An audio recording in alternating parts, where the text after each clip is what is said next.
There was a sense of nervousness on Wall Street today, not only because earnings season is about to start, but also because of trade. That caused the S&P 500 to halt an 8-day rally and pushed Treasury yields lower.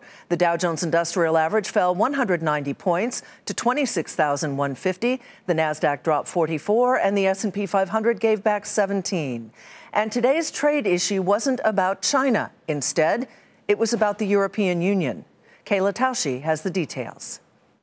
It's the latest salvo in the U.S.-Europe trade dispute, which had gone mostly quiet since a truce last August, but it's ramping up again. The U.S. Trade Representative outlining $11 billion in European goods subject to new tariffs, including aircraft, wine, and 40 different types of cheese. It's retaliation for Europe's subsidies on Boeing competitor Airbus. President Trump tweeting that the EU has taken advantage of the U.S. on trade for many years. It will soon stop. It's not clear how high the tariffs would be or when they would go into effect, but 3 White House aides tell me the goal on trade policy is to pivot to negotiations with Europe, which have stalled once China trade talks have concluded. The Trump administration has a May 18th deadline to chart its next steps on auto tariffs, which would largely impact Europe. Hence why President Trump suggested a 4-week time frame for China talks, so they would end before that date.